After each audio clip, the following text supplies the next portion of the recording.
Welcome back to Truth Hurts, where we expose corrupt politicians and lying corporate media. I'm Jake Duesenberg, your host, broadcasting live from Roseville, Minnesota, in the belly of the beast, the liberal zombie apocalypse of Minneapolis and St. Paul. Running the dials, Mr. Deep State himself, Dawson. How you doing there, Dawson? Doing good. A lot of stuff to talk about today, so I'm ready to get into it. I'm really interested in the subject. I think a lot of people don't know what happened in Minneapolis yesterday. I hope a lot of you guys are aware. Our audience tends to be kind of into the news quite a bit. But I talked to a lot of people. They were oblivious to this. Some maybe heard something was going on. I'm just going to say right now, I'm a little shocked this is not a bigger story. I mean, it's getting some coverage, but it's got a little bit of everything. It's got, first of all, the implementation, or what we would assume the implementation of Donald Trump's policies hitting home, okay? Number two, it's got the crazy left, which seems to think that anything dealing with immigration has to be, like, law enforcement against immigration has to be wrong. Even if, like, I don't know, Dawson, but it's almost like if you're a cartel member and you're in this community committing, like, violent acts, the left will rally behind you in support. I mean, it's almost that insane. And then another thing, part of this, and this show is about exposing the corrupt media, the Star Tribune just blatantly tells a falsehood. I don't know if I want to call it a full-on lie, because I don't know if they knew that it was a lie at the time. I think that's kind of how you distinguish a lie between, like, a falsehood. Is a lie means, like, conceptually you knew what you were saying was wrong and you did it anyhow, which on this show, The Truth Hurts, we expose that stuff all the time because, quite frankly, we're the opposite of that. I'm not saying we get everything right on the show. I might get some things wrong today and we'll try to correct that. But you better not lie. You better not know something is to be not true and then to say it as if it's true. Either way, the Star Tribune had a falsehood, misinformation, disinformation, whatever you want to call it, that potentially led by their power and prestige led to heightening the situation, which ended up in assaults on police officers. So there you go. There's number 4. Once again, we're watching Minneapolis, the violent undertones in the city. We all saw during COVID under George Floyd protests, BLM, the uprising. That's on display again yesterday. We got the videos. We'll show you in just a second. And then the 5th one of them all, and this one's probably the most interesting dynamic to me, is you got the Democrats feuding. There's this thing in the Republican side where it's like, oh, it's always a circular firing squad. The Democrats always get along and we can't get this right. It's like, oh my God, not at all. The Democrats right now are going up hard against each other. They're eating their own. And this is fascinating. We'll get into the dynamics of that. This is brought to you by Warren Wessel of Keller Williams Realty. If you're looking to buy a home or sell a home, give my friend Warren a call at 612-419-7453. And if you're buying a home, go to the good guys at John Galt Mortgage Company. You can go to johngaltmortgage.com, or you can check out John Galt Mortgage on Facebook or X for a top-notch meme game. We're also brought to you by Alpine Cabtree in St. Cloud, Minnesota. Jesse is not here today. Maybe he's going to be back tomorrow. We didn't do a show yesterday. I'll talk about that in a bit. So if you want to interrupt us at any time, just go ahead and leave a Rumble rant. I'll go live to your comment. And I'm going to try to man the comments as much as possible today. I see Chaz651 is there. He says, hey, it's not Thursday. Or she, Chaz. I assume Chaz is a he. That's an assumption. Sorry if I misgendered you, Chaz. Cindy Lou, which I'm guessing is a woman. Yay, Wednesday. Missed you yesterday. I just didn't have the material yesterday to do a show. And I don't want to just bullshit a show, okay? We try to do every Tuesday and Thursday. But if there isn't enough to do a show, I'm not going to bullshit a show. I want to bring you the best material. Today, you know what's interesting, Dawson, is yesterday, I was like, I don't think there's enough to do a show. And by the time showtime came, I'm like, oh, there's enough to do a show. Mm-hmm. So I'm like, we got to do a show on Wednesday. So we're going to get into this, and then we're going to get into the Rand Paul and Elon Musk and this really interesting thing that's happening right now over the big, beautiful bill. Talk about that, how beautiful that debt is and how much of a problem that is. We'll get into that, too, in a segment, and then we'll give you an update on the Minnesota Capitol. Let's go right to the notes, Dawson. Let's get to the, let's see here, the A1. This is a video. Video showing what happened yesterday. Roughly, I think this happened some point in the morning and some point through the afternoon. Go ahead and play this video. Do you want audio with it? Yeah. Okay. Minnesota right now, and I just walked on an ice rig. There are protests out here, extremely angry. Now you can see Minnesota Police Department there. Drove upon us. This is what is going on. Now you're also seeing Hennepin County Sheriff's Office. In the fatigues, FBI, you can see that. See the Bearcats up, armored vehicles. Once again, Minneapolis PD right there.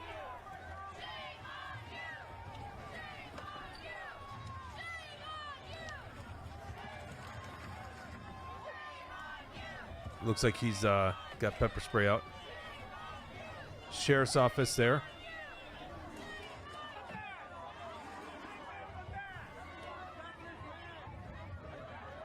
Huge law enforcement presence there. Most of those guys are wearing FBI. Hennepin County Sheriff's Office there.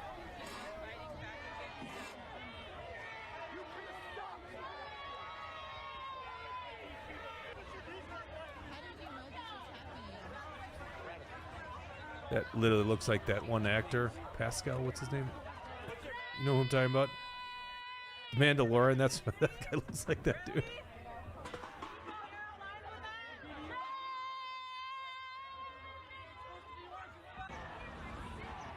Okay, now that's from this, let's see here. This is a independent journalist. I want to give credit where it's due. Brooker T. Jones. Oh yeah, Brooker. Type on. Oh yeah, click on Brooker T. Jones. Fantastic, and it looks like she collabs with. And scroll down just a second. A guy that got video. Keep going down. I thought I saw the collaborative partner on that. Maybe I didn't. Shoot, I'm so sorry. I wish I had the guy's name ready to go. Yeah, it looks like they get on the scene in many different places. So pretty good work there. Then let's go to Dawson. Let's go to the B2, or sorry, the A2. Sorry, I lost my Google sheet here. A2. This was posted by Crime Watch Minneapolis. Great account, by the way. If you don't follow Crime Watch Minneapolis, go ahead and play it.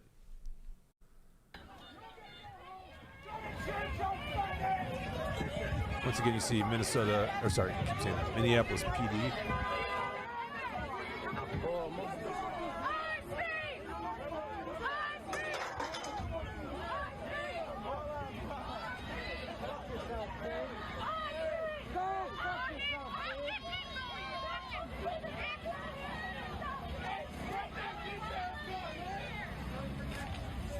Cindy Lou says, do you have the cross streets? Go back up to the top of that video, Dustin. It says it on there. Right there. It says, what, East Lake Street and Bloomington Avenue. Marty 1967, strongly worded, shame on you is so scary. Reminds me of the fair booth. Yeah, no kidding, right? Laser Jim from Gaylord. Good to see ya.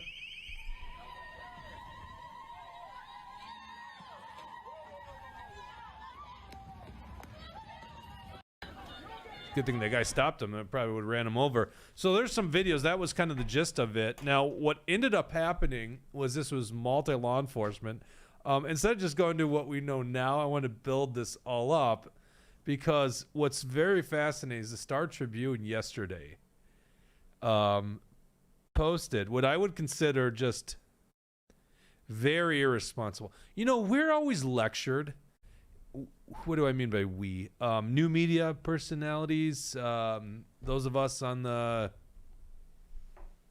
right, if you will. I mean, those of us that are common sense, those of us that are telling the counter narrative, we're always lectured about the disinformation, the misinformation, all the problems that we have, and we don't know our power. You hear this about Joe Rogan all the time. Oh, what he says has enormous power. Well, this is what the Star Tribune posted. Let's go ahead and post this to A3. This is what the Star Tribune posted at 12:52 p.m. yesterday. It says, breaking, ICE agents surrounding South Minneapolis restaurant. Okay, first of all you guys that were in Minnesota yesterday, you remember what Minnesota was like yesterday? Minnesota was rainy all the way through, I don't know, 3 or 4 o'clock, and then it just became this I don't even know. How do you describe it? We were like the worst polluted air on the planet yesterday. Oh, wildfire stuff? Yeah. Yeah, literally, my kid's baseball game got canceled yesterday. And I was like, oh, yeah, fields are too wet. Nope, that's not the reason the league gave. It's like the pollutants in the air are so bad. Because, when these fires in Canada burn up, it's not just burning trees. It's burning, materials, rubber and oil and stuff like that. And so it's getting this hazardous stuff that's coming down to us. See, another reason Canada. I'm just kidding. All right, so this is what they post. So anyone knows like that wasn't an image from yesterday, right? So they doctored. Now, can you doctor it? Maybe you just don't have an image from the ground. You're lazy. I don't know. But this is what they write. Breaking ice agents surrounding South Minneapolis restaurant, which has connotations. Let's just be honest. This has connotations. We know what the connotations are here. That Donald Trump is conducting an ICE raid to get rid of illegal immigrants. That is not what happened. That's not at all what happened. To the point where Jacob French Fry,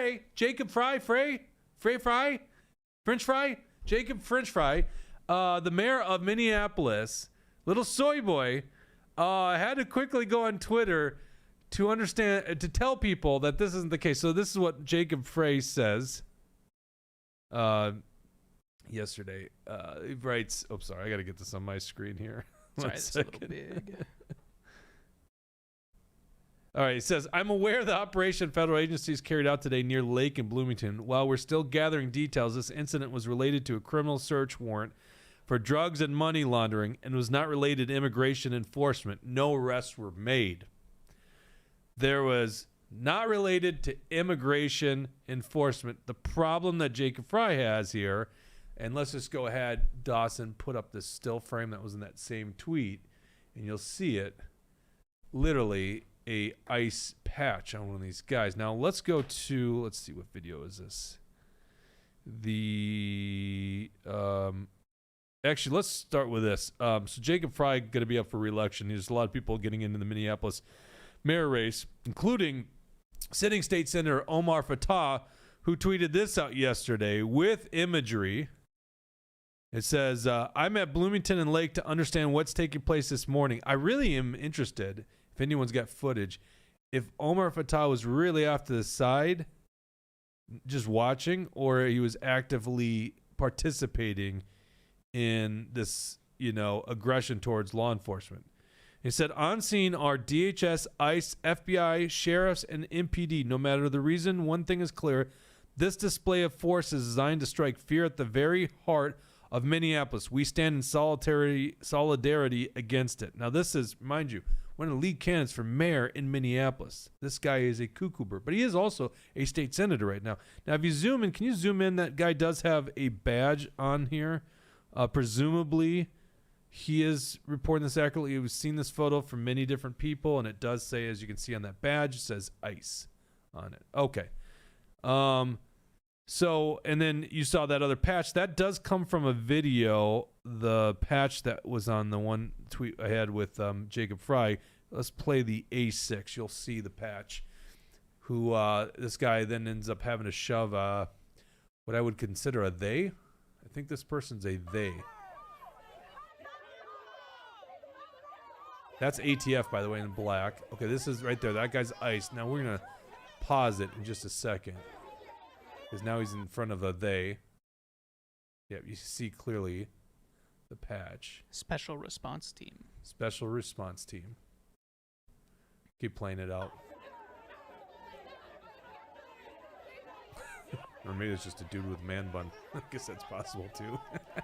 I don't know. I just assume it's a they. ATF in the black there. And obviously you've seen many. What is that badge? I can't even see that one. Well, ICE makes a comment here in a bit that came out today. Becky Hack says, money laundering. Is this fraud? Our newly formed legislative committee is calling out 2 years late. Becky, that is actually an interesting point. We're going to get into that in just a bit. So I spoke to a friend of mine who will remain anonymous, but the friend was served decades in both local and federal law enforcement, certainly in drug task force. And he said, I mean, ICE, there's got to be an immigration component. ICE, that is what they do. That is why they are there. They do something with immigration. Now, what I do believe to be true at this point from multiple different statements is that this was a warrant. It was not for arresting anyone. It was to probably to actually get, physical evidence. Now, why would they show up in these Bearcat up armored vehicles, full tactical display? I think that's probably because what they were dealing with were really violent criminals of probably some illegal origin, right? Hence why ICE is there. I mean, there is always a chance they did this because they fear what exactly was going to happen would happen. And that is the case of a growing amount of numbnuts morons assuming something else is happening and then literally targeting law enforcement officers. This is the thing that really gets me. It's like, okay, if you just get past the argument of an illegal immigrant does not belong here, right? Because they illegally came here. If you just get past that argument, which clearly the left does because they don't believe that. I mean, for God's sake, can we at least all unite and agree that there are crimes we don't want in our damn community? Like human trafficking, drug trafficking, weapons trafficking, things that lead to violent crimes. Can we agree we don't want that shit in our community? But no, it doesn't seem like we can agree with that. It looks like Tucker and Sjogren are joining us. Thank you guys so much. Arrest everyone who's complicit in violating federal law. They are co-conspirators. Okay, so obviously the political dynamic here, as you guys are well aware of, is Minneapolis and Hennepin County. Minneapolis is a sanctuary city and Hennepin County is a sanctuary county. They're not supposed to assist in any kind of immigration enforcement. Now, it doesn't... What the Star Tribune is leading you to believe is there's an ICE raid. And it's... go back to the tweet. Didn't they say at a restaurant? So it almost is like they're insinuating, oh, they're just going to go arrest these dishwashers there that are like literally illegal immigrants. Yeah, it says surrounding South Minneapolis restaurant, which happened to be an Hispanic restaurant, which most likely, at least according to my law enforcement insider, likely the people that are whatever have the cache of weapons, money, or whatever is at the heart of this investigation. Which, and was it Nat who made that suggestion? I tend to agree. It might have something to do with a lot of this fraud we're seeing. The Somali, let's be honest, Somali fraud. Remember, they just captured another person trying to leave this country. I mean, that was only days ago. A lady trying to leave this country that was tied to the Feeding Our Future. I mean, Feeding Our Future is literally like the largest fraud case of COVID era. Hundreds of millions of dollars, And what is it, like 50 some people have been arrested and sentenced already? I can't even remember where that's all at. I mean, obviously a lot of these trials have occurred. It's a ton of people already. Let's go to video 4. This is this is the guy, Nick Shirley. I think Nick Shirley works with the Brooker lady. This is a great video. This is probably one of the best captures. This kid does a pretty darn good job capturing things from the ground. It says, breaking apparent ICE, human trafficking, and drug raid just took place on the streets of Minneapolis. This is what happened. So this is good way to, good footage from the ground. Now, obviously, just like anything, as you guys can imagine, when you're just a independent journalist or you're a protester, you don't really know what's going on, right? Which is why I usually am like, hey, maybe you should step back here, observe, because you probably don't know what's going on. You can see Minneapolis PD in the background. That's the car. All right, let's go ahead and play this. And you're going to see everyone joining forces here, law enforcement-wise. And then you're going to see one of the best throws I've seen by law enforcement. And why do they always wear masks, by the way?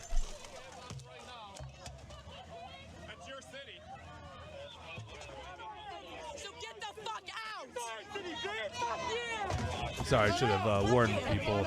Explicit lyrics in this one.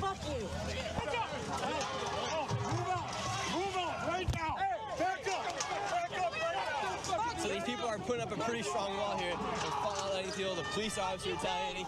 People are pushing back at the police, showing no respect towards the police. People are upset because the ICE did come through here, and they did take some illegal immigrants out of here, of the city. We got one of the best roads I've seen coming up here. Watch this. Whoosh.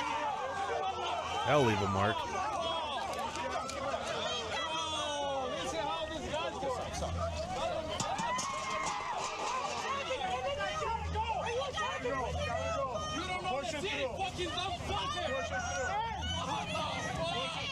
back to Elk River, you pieces of shit. Bye, Mike. Bye back. Why don't they always act so tough? Look, you had this guy taunting and messing with the police. He's gotten thrown a few times by the police. And he's keeping on going back to him, too. This guy right here just got pushed by the police. After he's pushing at them, police threw him down, and he keeps going after them. All right, and I mean, clearly you're seeing people assaulting the law enforcement, which seems to be a lawful activity by them. Listen, I'm going to be the first guy to say it.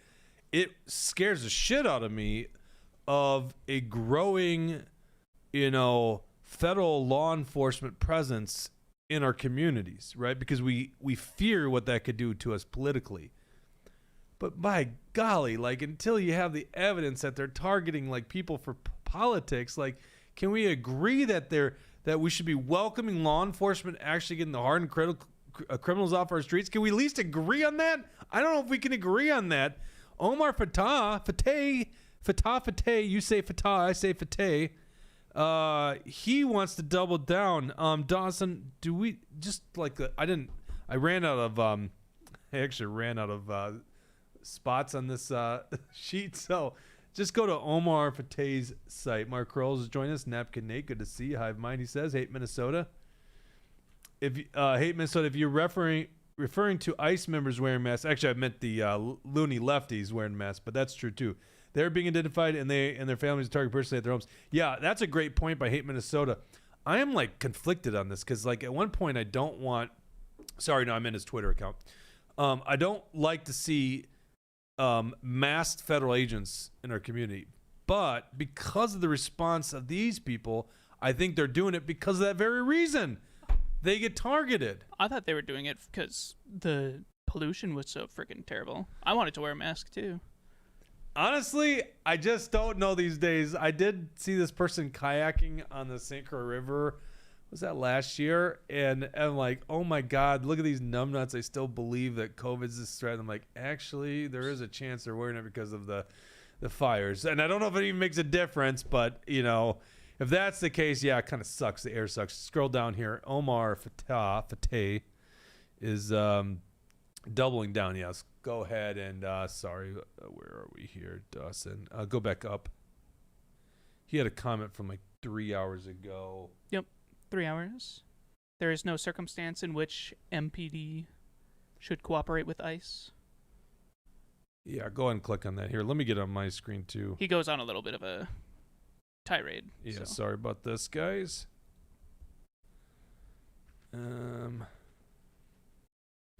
Oh yeah, it was a string of it. So let's open up that string. So he writes, now, mind you, Omar Fateh is a state senator from Minneapolis, like currently sitting in the state Senate. Now, they're not meeting, so we'll get into later in the show. They're having some negotiation issues in the 11th hour. It's interesting stuff. He is also running for Jacob Fry's position as mayor, all right? And probably one of the lead contenders. So Omar Fateh says there's no circumstance in which MPD should cooperate with ICE. In the eyes of many, Minneapolis has one of the strongest separation ordinances in the country. But yesterday we saw its weaknesses. A close reading of the separation ordinance still allows collaboration with ICE. By labeling it an investigation of criminal activity, ICE visited fear into the heart of an immigrant neighborhood, and our communities were shaken. While the mayor has told us ICE is not welcome in our city, what residents saw was their deployment assisted by MPD. This is a freaking state senator in Minnesota. Okay, let's go to what ICE actually said. This statement came out in Star Tribune. Actually, that's the first place I saw it. So let's just go to Star Tribune, who's in the business of fake news. In this case, I think they are accurately reporting what ICE's acting director in St. Paul had to say. And it writes, by the way, that's quite the image there. Look at that. Is that Glenn Stubbe? Did Glenn Stubbe get that? Let's see here. No, Elizabeth Flores. Credit where it's due. What a photo that is. Hell of a good photo. Would have loved to have been on the ground yesterday. Man. Yeah. Who wants me to send Dawson to the ground on these ones? All right, you get that little robotic thing that we got? Dude, they'd think it's a weapon and I'd get tackled. That's not good. That's right. This is according to Jamie Holt, ICE Homeland Security Investigations, HSI otherwise known as, Special Agent in charge for St. Paul. Quote, federal investigators conducted a groundbreaking criminal operation today, Minnesota's first under the Homeland Security Task Force umbrella, marking a new chapter in how we confront complex, multidimensional threats. From drug smuggling to criminal labor trafficking, this operation showcases the breadth of our collective missions and the strength of a united front.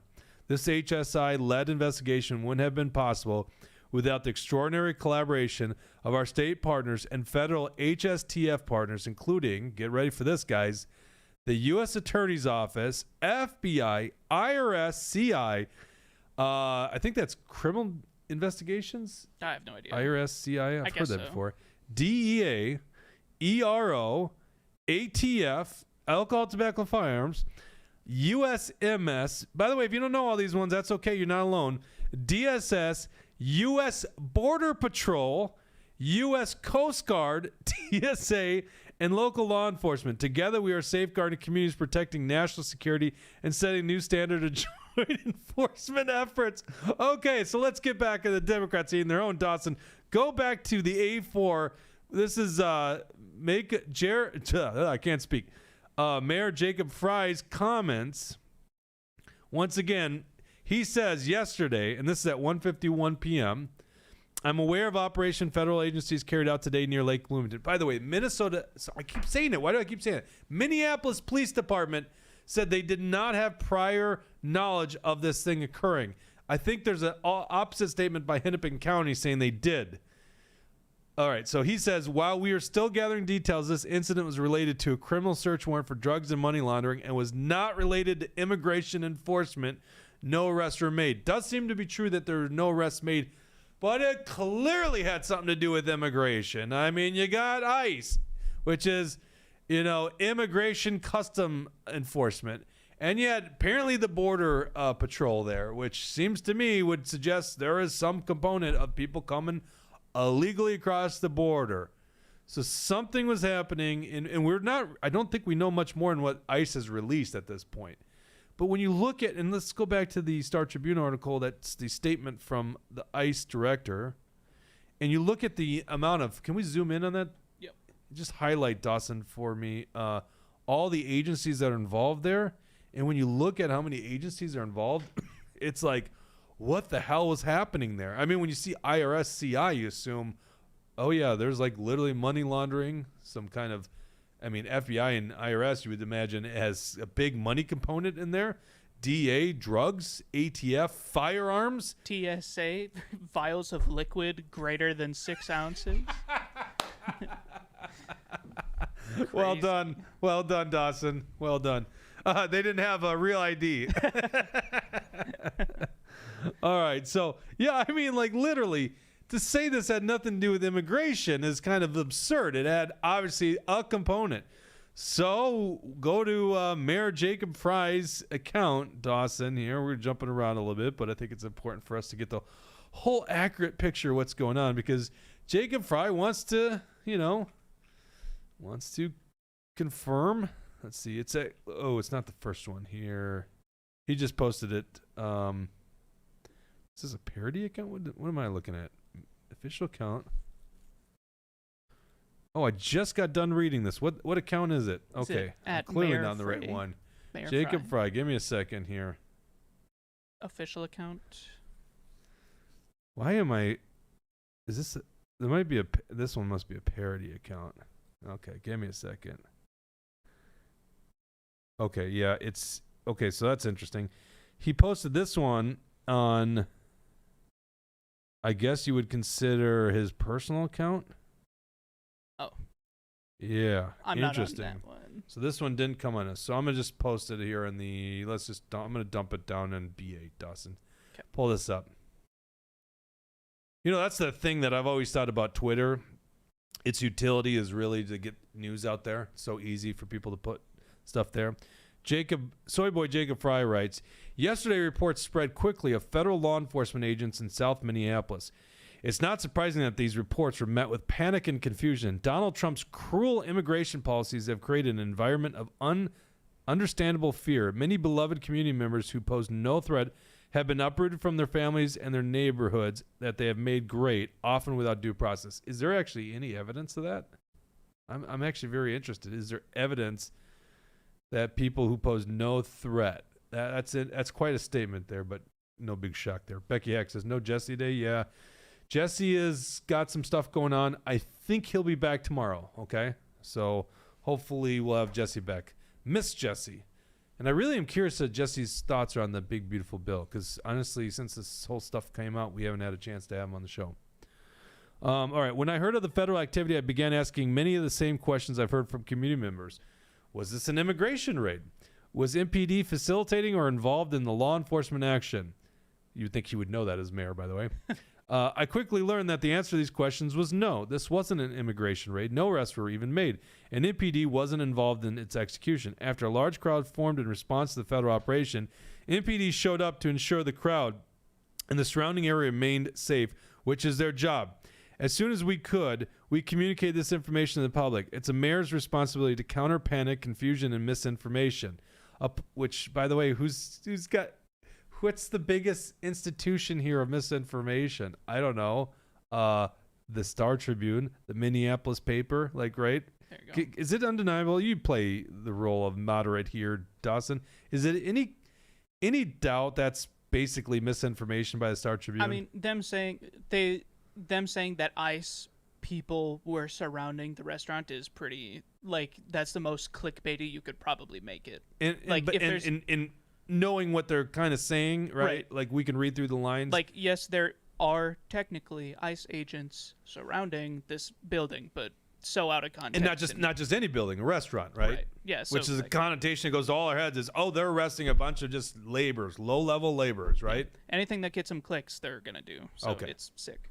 Yeah. But when they come lecture us about things, it's like, look what you just did. And last I checked, I don't think there's anything we've ever said or done here that's led to people, how do I put this? Well, let's just call it what it is. Law enforcement officers being assaulted by protesters, right? Yeah, probably not. Because that clearly happened yesterday. I think 2 arrests were made of people that assaulted police officers. And I know you watch those videos, you're like, only 2? It's a lot more than that. Also, we're in the heart of Minnesota and Minneapolis, this shameful city. It's unfortunate, right? And this is where the 3rd police precinct got burned to the ground. And city leaders did nothing. Okay, let's continue on from Soyboy Jacob Fry, who is not the craziest guy running for mayor in Minneapolis. That just tells you something. As soon as we could, we communicated this information to the public. It's a mayor's responsibility to counter panic, confusion, and misinformation. Upholding that responsibility requires gathering the facts and communicating the truth to the public, especially in a social media age where impatience, rumors, and panic can spread quickly. Unfortunately, some political leaders made inflammatory statements yesterday before the facts were known. Statements that spread fear and panic instead of countering it. Some falsely implied that MPD was helping ICE deport residents. Do you see how he's really carefully picking these words? Because yesterday he has said it had nothing to do with immigration, which he's not really saying here. So I'll put it this way. MPD, Dawson, once again, you play devil's advocate or whatever, in the middle of the ground. MPD was clearly assisting this federal law enforcement task force that included ICE, and ICE is only dealing with stuff that has immigration implications. I know they didn't take away anyone, they didn't make arrests, but clearly it was pursuing something, at least from our source, they wouldn't be involved if it wasn't pursuing something with immigration. I mean, yeah, I kind of lost your question there, but yeah, the Minneapolis Police Department was definitely there, or whatever police department it was. And I know you could say, well, they weren't the ones making the arrest or something like that, but if you're providing security for the task force, are you not involved? And so the nutties out there on the left in that town are thinking that, yeah, literally these guys are assisting federal immigration law enforcement, which they're opposed to doing because, when you come here illegally, you have a welcomed environment in Minneapolis. It's insane. Okay, one of my opponents, gee, I wonder who he's referring to here. One of my opponents even jumped to social media to attack what he called blatant fascism on display. And I didn't even read Omar Fateh's full comment. You know what? I don't think we're doing any justice if we don't read it. So let me just go grab it real quick, because I just took a screenshot of his initial statement. Okay, so I'm gonna post this, Dawson. Let's just go dump this right here in the B7. I'm gonna put that in the B7. So this is State Senator Omar Fateh, who's also running for Minneapolis mayor. We talked about how he's at Bloomington Lake to understand what's taking place this morning on scene. DHS, ICE, FBI. Okay, right. We already read that. Then he goes on. We're now seeing officers put hands on the crowd that only wants to keep our neighborhoods and residents safe. This is wholly unacceptable and not in line with our public safety goals. Our communities will continue to push back on the blatant fascism on display here. This is a state senator serving for the Democrats in the Minnesota Senate. And in case you're not from Minnesota, the Minnesota Senate's run by Democrats. They have a one-person majority. So, in other words, the Democrats have a majority because Omar Fateh is in the state Senate. Okay, let's go back to Jacob Fry's comments here. He said, so he obviously is referring to Omar Fateh, saying blatant fascism on display.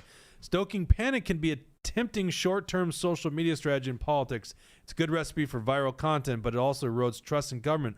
Over the long term, it makes it easier for people like Donald Trump to tear down the institutions and norms that we need to defend the rule of law. Most of all, it's bad for Minneapolis. You see this, I'm going to shit on the far left, but I'm also against Donald Trump, so he's kind of walking this little line here, which is Minneapolis to on full display. That's exactly what you're dealing with. Where literally Soy Boy Jacob Fry is not the craziest guy that's up there. Literally, he's the voice of reason in Minneapolis. That's how you know you got a problem. My commitment to you is simple. I will fight relentlessly to defend our communities from this administration's efforts to tear them apart. And I will counter their efforts to sow fear and chaos in Minneapolis with facts and evidence, not panic and confusion. Crime Watch Minneapolis, great channel. You can follow them at Crime Watch MPLS. Your city is an effing mess that you created. You should be welcoming the feds into this train wreck of a city on every level to clean up the purposeful criminal activity or violent culture you and your cohorts left unchecked and enabled for decades. And you know what's so interesting, which is obviously true, can anyone argue Minneapolis is a better city now than before when Minneapolis was run by Jacob Fry? It wasn't going great. Was it Betsy Hodges before him? But it is a shit show. All of us in Minnesota, well, I wouldn't say a laughing. That's the wrong connotation, because it's really sad, quite frankly, that the biggest city in our state is just turned into a Portland. But it's really sad. There's almost no metric that you could point to that deals with violent crime, cleanliness, or economic viability. I don't think there's a metric in there that shows Minneapolis has gotten better since Jacob Fry's been mayor. Even the people on the left, people that I went to school with, nobody likes him. I don't know how he's still there. Nobody that I've ever met has enjoyed Jacob But he Fry. gets elected because, the idea that Republicans could win in Minneapolis is, gone. No one believes that. And so he's the voice of reason. This Soy Boy is he's a pathetic. The only interaction I've ever had with Jacob Fry is at our state fair booth. He and his wife and kid walked by our booth, and he was so triggered by our anti-walls booth that he literally purposely wouldn't look at it. His wife and kid are looking right at it, and he's just it was so weird. He went out of his way to just kind of look straight forward and not even pay attention to us. I was like, oh my God, you're so triggered. And I'd never had respect for the guy, but then you watch the night of the big George Floyd riots, and he does this press conference 1 a.m, and all I could think of when I watched him is some JROTC cadet melting down because his first operation that he was in charge of didn't go well. It was so pathetic. And but Omar Fateh, a leading contender against him, that's what you could get. You could literally get that. And that's like danger on a whole other level. Okay, this is just to explain how nutty. Actually, let's look this up. You go on YouTube, Dawson. This is a nice one for the memory of our audience, which I'm sure remembers this. And for anyone that's watching that's new here, so I'm sure we'll get a lot of new viewers on this one. People are wondering what's going on in Minneapolis. Type in Jacob Fry and let's just say booed. I think that might bring it up. This is an infamous video back in the George Floyd time where he gets heckled and booed out of an audience. He's trying to, no, F-R-E-Y. F-R-E-Y. He's like trying to speak to like, yeah, I think that one right there, ABC News. You see that? No, down one. Right there. Yeah, I think this is going to show it. So he like literally gets booed. Look at this.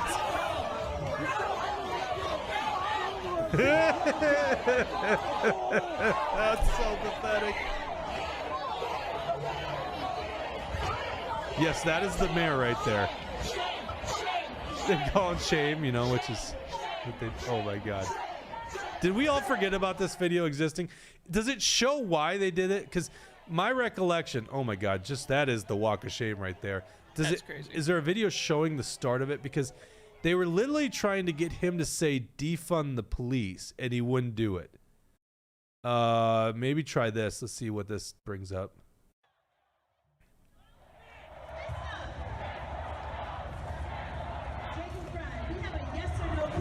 Right here. Yes or no? Will you commit to defunding Minneapolis Police Department? What did I say?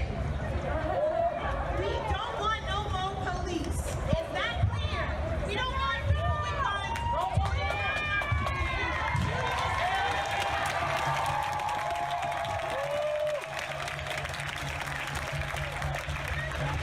Minneapolis Police Department. All right, be quiet, y'all. Be quiet, because it's important that we actually hear this. It's important that we hear this, because if y'all don't know, he's up for re-election next year. If y'all don't know, he's up for re-election next year.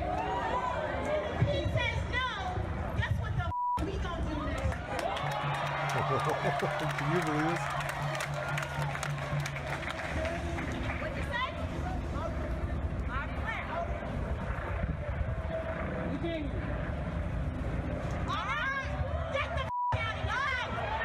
I don't know if I can hear him audio, but obviously he does not give him the answer that he wants. And then this starts out, I mean, this is just the biggest black eye you could get in politics. Look at him.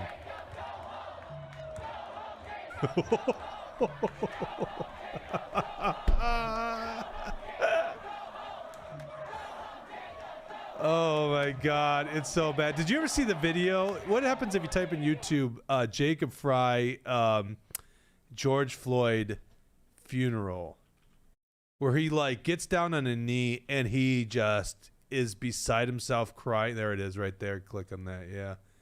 Like, this is Jacob Fry. This is the mayor of Minneapolis. I shouldn't be laughing at this. I really shouldn't. I'm sorry. I got a dark sense of humor. This guy is the leader of Minneapolis, and they don't even like him on the far left. Like, I can't believe I laugh at this because that's how sad it is. Like, this guy, look at this. He's doing everything right to the left, right? He's taking the knee. He's crying. Once again, I want you guys to understand. I don't think George Floyd deserved to die, right? Okay? I also don't think George Floyd is someone that should be put up on a pedestal as some kind of hero. I have a feeling that even the people on the left would look at this and cringe, because, like... Yes, and that's the sad thing about a guy like this. Like, he would never fit in with, like, my people. I mean, just politics aside, maybe you can't put politics aside because the people that believe in the things he believes in are that kind of person. But, I mean, like, holy crap, this is the guy... And this is like the best answer for mayor of Minneapolis. Sorry if you're a Republican running for mayor. I'm sorry. I don't even know if there's a candidate right now. You're probably a ton better than Jacob Fry All I'm saying is it's going to be decided by the Democrats. There's not a Republican mayor in Minneapolis. I hope to be wrong. Prove me wrong. If you disagree with me and you're running, prove me wrong. But I think most of us just realize it's going to be a Democrat. And the problem is Jacob Fry, that guy is their best solution because it gets way worse. Also at that protest yesterday, Keith Ellison's son, is it Jeremiah? I want to say Jeremiah Ellison. I'm pretty sure that's right. Mike Norton. Isn't Mike Norton running for, let's go to Dawson, the A8. I think he's running for CD2.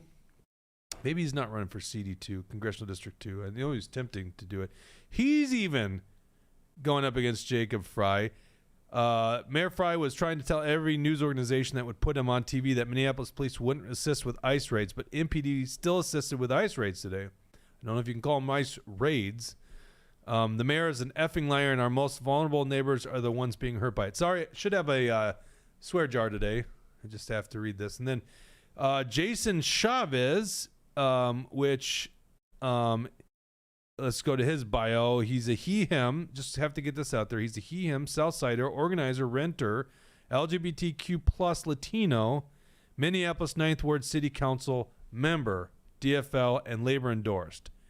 You know, if you want to know the kind of people that get on the city council in Minneapolis, Jason Chavez is the guy. I mean, he is obviously going up against Mayor Jacob Fry here as well, and calling on MPD and Hennepin County not to assist in what we'll probably eventually learn was a very successful and important law enforcement operation, and this is an important thing, to stop hardened criminals or maybe massive fraud where our taxpayer money is getting ripped off. This is the city of Minneapolis today. This is the shame. This is the stuff that, quite frankly, should be talked about on the news nonstop. And it's amazing how I feel this story is being undercovered. Becky Hack, he's sobbing because he now knows he is past the point of no return. Cindy Lou says Laverne Turner is running. Becky Hack, is George Floyd really dead? Ooh, that's a conspiracy. I don't know if I've heard that one before. You know, I've heard is Jeffrey Epstein really dead? People that believe that. I mean, a lot of people believe Hitler didn't die in Germany. Yeah, it's true. And he fled to Argentina. I have not heard the George Floyd one. That would be an interesting one. All right, this next segment is, please share this around, just so you guys know. Please share this around. I'd love for more people to know about this story, and we'll stay on top of it as more information comes out. This next segment is brought to you by Warren Wessel of Keller Williams Realty. If you're looking to buy a home or sell a home, give Warren a call at 612-419-7453. It's also brought to you by John Galt Mortgage Company.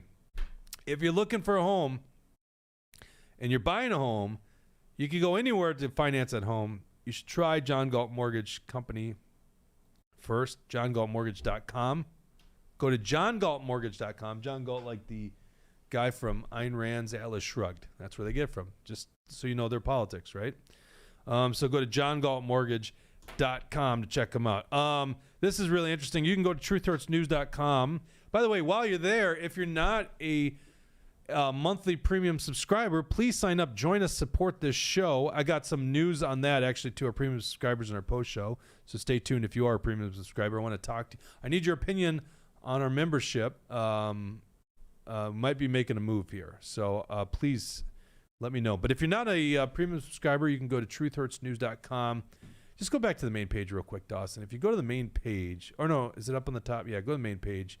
You know what? You got the ad blocker off, don't you? I do. Or it's on. Okay. I guess. Generally speaking, on that front page, you'll say support us. Otherwise, you can go to Rumble and click on join us, and that also goes there, and get a free locals count. So Elon and Rand Paul tend to be in agreement on something. Dawson, notice anything about that image? I will say I could immediately tell it was AI, right, but it does the job. So I don't know why we wouldn't just do this. I mean, I like how you do the. I was gonna say I know why you wouldn't do this. Well, I like your thumbnails for the show, but when it comes to me, like I'd rather save the time on the images because I don't know. I mean, the images got to capture you, but I don't know how important it is. So They did have a little problem coming up with like a nice graph on the national debt. But anyhow, thank you, AI. The so-called beautiful bill created by Republican-controlled Congress and backed by President Trump is getting significant pushback from conservatives and big names like Senator Rand Paul and Elon Musk. In our opinion, the pushback is well-deserved. Last week we wrote, and I hyperlink in it if you didn't read that article, how the bill never cut spending while keeping America on the unsustainable path of large federal deficits. In fact, on page 1,116 of the bill, that already tells you there's a problem. It's over 1,000 pages long. Republicans are actually increasing the debt limit by $4 trillion. So you can see real clearly there, they are increasing the debt limit. I'm going to put it this very frank. I'm just against increasing the debt limit.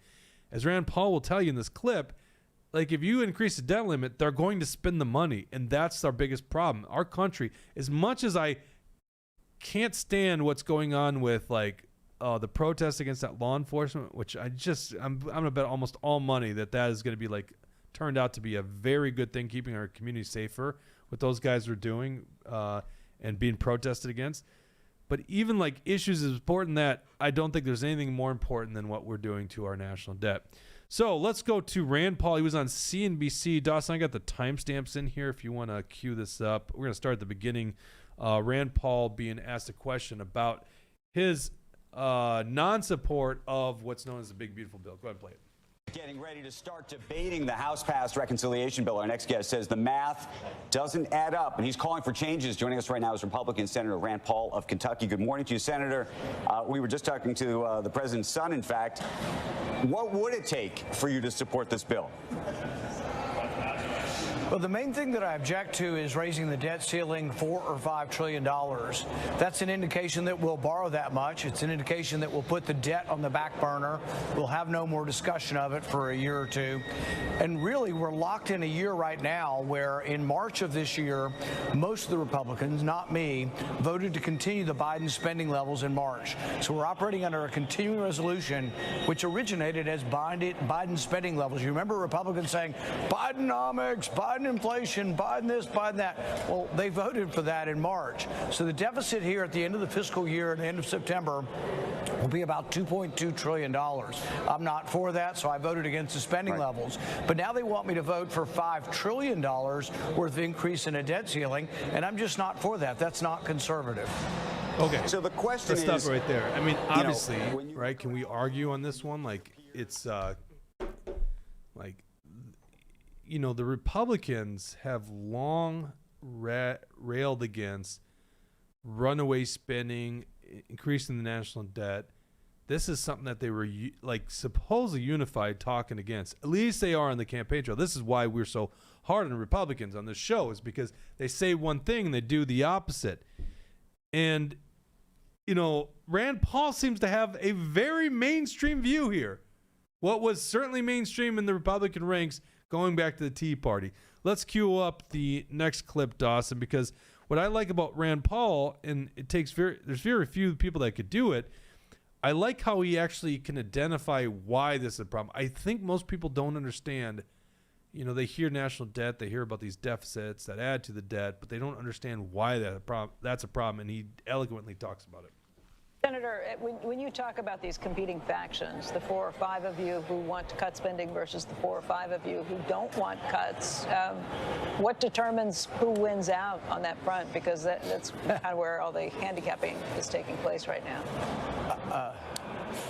Intestinal fortitude, who has the strength of character to say no, and you have to say no in the end. You have to say no unless they will change the bill.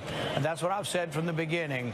I'm open to voting for the bill. I'm open to compromise on the bill. I'm just not open to supporting $5 trillion. This will, in debt ceiling increase, this will be the first time the debt ceiling's ever been increased by all Republicans. It'll be the first time that conservatives lose their moral high ground by voting for a debt ceiling increase, and not a small debt ceiling increase. This will be historically the greatest increase in the debt ceiling ever in our history, at a time when we're having trouble selling the 10-year bond. We're having interest rates at 5%. We also are having the interest payment over $1 trillion. Imagine what happens if the interest payment doubled. We're paying on average about 3.5% now. We were paying 1.7% on the debt. What if it doubles again? I think it'll be unmanageable. It'll crowd out all other spending. So I think we have to draw a line in the sand and take a stand here. I bring this up because okay, so that is the problem, honestly, and we've talked about this a lot in the show, is that as we just continue adding on the debt, and we're seeing this live, certainly since I've been talking about this issue since like 2010, we've seen the interest payments or the yield on those debt instruments, which are treasuries, more than double, right? And we are still relatively low historically. You know, like Dawson, your parents' age, like a lot of us remember interest rates being in the teens. Like that's where they were in the 80s, right? You're talking like for a bank account, like a savings account, they'd be in the teens? Well, yes, it goes both ways, right? So to borrow to purchase a home, you'll hear this from old farts all the time. Yeah. I shouldn't say old farts. Early Gen Xers or end of the baby boom generation will talk about like buying their homes. Uh-oh. I know, sorry. I'm sorry. Well, if I'm called an old fart around here, I'm going to screw over the early Gen Xers. So I'm right on that end of the Gen X area. We'll say baby. Oh man, I'm really digging a hole here. Oh, Jacob Fry, come save me here. So older people, they will talk about like the mortgages back in the 80s, the early 80s, you know, like times where they would buy a home or maybe bought their second home and being in the teens. And but you're right. It, like if you were to actually save money, whether it's a savings account or you are a creditor of the United States government, so you're giving your savings to buy a treasury bond, so that means they owe you back. You're actually getting the interest payments, right? So it benefits the savers, right? So anyhow, Rand Paul actually was pressed, and I like this because I don't think, and we you know, as much as I like Ron Johnson, I don't want to like harp on Ron Johnson. It didn't seem like he had an answer of what his solution was.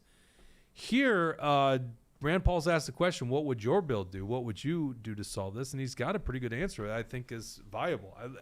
If the will was there in Congress. Go ahead and play this. If you had to cut this budget to effectively make it balance, or at least make yourself feel like it is a fiscally responsible bill, what would you actually cut? Everywhere. What I've proposed in the past is something called the penny plan, which is a percentage of everything, but it includes all the mandatory spending, all the discretionary spending, and for a long time, 1% cut everywhere would balance. Now it's up to about a 6% cut. So I've offered a budget last year, and I'll offer one again this year that is about 6% of everything. Now, could you do that without cutting people off of Medicare and Social Security?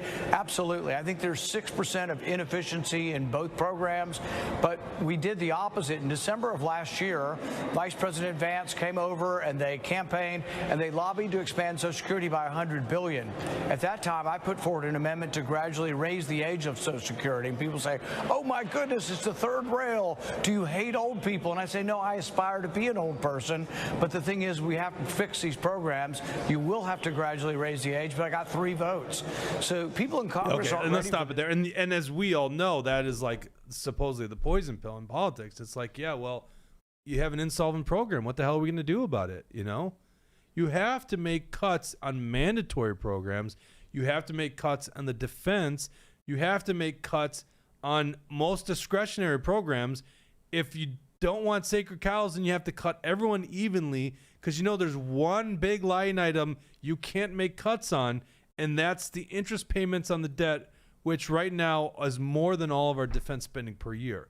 Because if you make a cut on the interest payments, you are in essence defaulting on our debt. And if you default on our debt, watch what happens to interest rates when people don't know they're going to get their money back.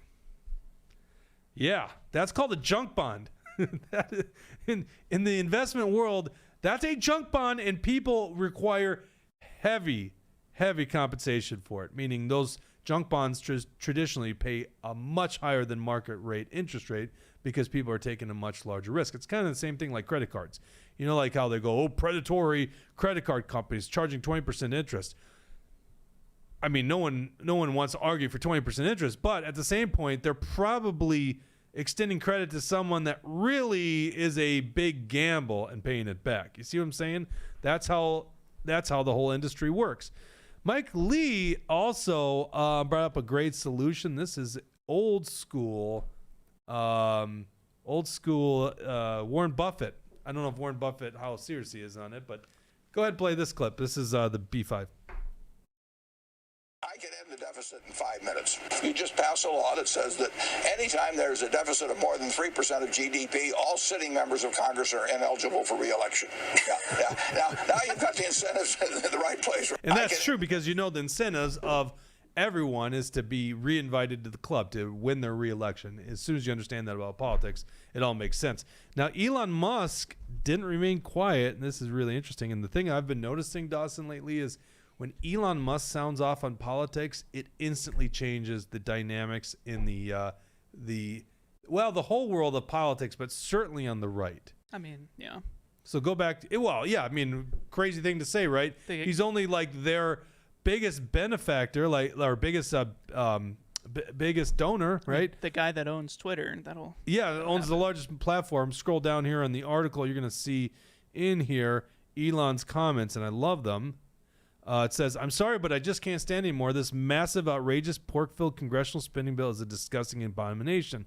Shame on those who voted for it. You know you did wrong. You know it." And then he goes on, minutes later to tweet out, "Congress is making America bankrupt." And then he's basically quote tweeting one that shows the budget deficit as it's grown over the years. And as you could see, in 2001 it was $128 billion. Actually, fiscal year 2000 it was a $236 billion surplus. So it's grown since then from like $128 billion deficit. And this is a screenshot, so I don't have the full tweet, but obviously we're at $2 trillion in deficits per year. So I love it. I do see some change. I do think, and if I could just speak from the heart here real quick, there has never been a time in my life, I'm 42 years old, right? So there's never been a time in my life, Tea Party time included, there's been this big of a mandate to actually fundamentally change Washington, D.C. So if this is the largest problem, and it seems like at least Rand Paul, Mike Lee, Elon Musk, Thomas Massey understands. I don't care if it's Russia, I don't care if it's China, I don't care if it's internal temperatures rising in the communities like Minneapolis. The biggest threat is our national debt. And if you think all those other things are a problem and a threat, then they definitely are. They're going to be exasperated way more. They're going to be far worse if we are bankrupt. I mean, just from a national defense perspective, if we are bankrupt, we are the weakest opponent for anyone that wants to do America harm. There is not a thing to make America great more than to get our fiscal house in order. And these guys are actually the adults in the room talking about what needs to happen. And of course, it's unpopular to the point where even Donald Trump is tweeting out against Rand Paul yesterday. I don't want to go too hard on Donald Trump when Jesse's not here, but by golly, Jesse, get back in studio. You got to answer to these things, right? Jesse's kind of a 4D chess guy, for Trump, but Jesse sees both sides of it. In fact, he even admitted something the other day on show, so I'm not going to give Jesse a hard time. But it's like, geez, Trump, of all the people to go after in Washington, D.C., and you go after Rand Paul, the guy that's actually having an honest conversation about the problems. Now, Elon Musk, that really changes the dynamic. They can't say shit about Elon Musk. This last segment is brought to you by Alpine Country in St. Cloud, Minnesota. Dawson, if your job is to pass a budget by the end of the legislative session, the job was not well done because our legislators ended, May 20th, something like that. It's the first Monday after the third Saturday. They adjourned. We were told they were probably going to have a special session by the end of the week, and here we are on June 4th, and it doesn't look like there's a special session this week. From our sources, it sounds like, obviously the Democrats are in turmoil. They really want to fund I mean, they got everything, pretty much everything else. Their final thing is they really want to fund, with your money, illegal immigrants' health care. Okay? The Republicans, who knows? I mean, I guess they got to change the stakes now because they have put themselves in such a shitty negotiation standpoint. But I've been told that there was a brief, I don't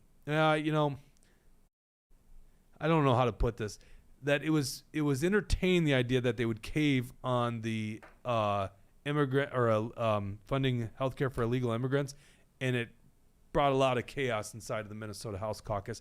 And I know the Minnesota Senate Republican caucus feels a little left out of the negotiations. So, and mind you, June 16th, Nicole Mitchell, she's got a hearing, or she's got a trial, jury trial starting June 16th. So the Democrats will not have a participating senator. June 16th, that's 12 days away. Can't come less fast than enough. 2 weeks. So basically, we just don't need them to come to an agreement. Action for Liberty is straight up calling, let the government shut down. Like, let's start saving some money. I know the Republicans put themselves in such a shitty negotiation standpoint, but let's go back to the table and say, you know what? We're not allowing a single tax increase, because right now the tax bill wants to increase taxes on cannabis. And they did have another expiring deduction, electricity for data centers. That's going to expire, which means those taxes go up. There should be no tax increases whatsoever. You know, we had a friend of the show write something today, and I never thought of it this way, but Tim Walz actually had a tariff on Minnesota citizens. So when they passed the online, sales tax, that new one that just got implemented last year, where if you buy an order for over $100 online and it's shipped to you, you get like a 50 cents surcharge. In fact, Amazon and a lot of these vendors are literally saying Minnesota tax, or whatever it's called, delivery tax. They want you to know that, like, they're collecting it correctly. This is a new tax on you. Well, isn't that just a tariff on us? Like, literally, when you ship something to our homes, all of a sudden we have to pay more. It's like, are you really against tariffs? You're tariffing us at home. I thought that was a great point. So that the Republicans should start repealing that bullshit, and they should give back our surplus by reducing spending. I'm not going to hold my breath on that one, but Action for Liberty is right on the game on that one. Let the government shut down. You got to allow that to happen, or at least be willing to allow that to happen to get good negotiations done at the Capitol. All right, let's end it right there. I want to talk to our supporting members in the post show. I got a big question for you guys. If you are not a supporting member, go to truthhurtsnews.com. Click on supports on the top. Otherwise, on Rumble, click on join us. Thank you to our great sponsors. Warren, no Rumble rant. That's the protest against Jesse not being here. See, Jesse, costing us Rumble rants. Thank you to Warren Wessel of Keller Williams Realty. If you're looking to buy a home or sell home, give Warren a call at 612-419-7453. If you're buying a home, go to the good guys at John Galt Mortgage Company. Go to johngaltmortgage.com. Also brought to you by Alpine Cabinetry in St. Cloud, Minnesota. I'm so excited to get into this post show. So hang around if you are a post show premium subscriber. Everyone else, we should be back tomorrow. Jesse should be back in studio. And just so you guys know, I made the decision not to do a show yesterday for two reasons. Jesse wasn't available, and honestly, the nice thing about our show is I think it's good to have a rhythm, like Tuesdays and Thursdays, every Tuesdays and Thursdays. But if there's really not the material that I believe could put together a good show, what good is it for me just bullshit for an hour, right? Don't you want like a show that actually has some substance? Like today, like who else is talking about this Minneapolis shit? So my idea was, let's not do a show just to do a show. That was my thinking behind it. I think we owe it to you guys to have a show that's full of good content. And I hope we brought that today. So anyhow, that was the reason we didn't do a show yesterday. And I think that'll be kind of the way we do things. I mean, it's summer in Minnesota, right? It's like politics is not on the I mean, you can even see like our viewership drops at this time of year. It happens all the time. The legislature's done. Things in Washington, D.C. usually aren't heating up that much. People are in summer mode, right? And I get it. I'm in summer mode. So I just didn't want to do a show to say I did a show. I don't know how Rush Limbaugh did 3 hours every day. That's crazy to me, right? So in other words, if we don't have the content, I don't think we're just going to push out a show just to do a show. And that's kind of how I want to do things. Is that fair? All right. Anyhow, we'll be back tomorrow with Jesse, and we'll be live on our post show in 1 minute. Take care.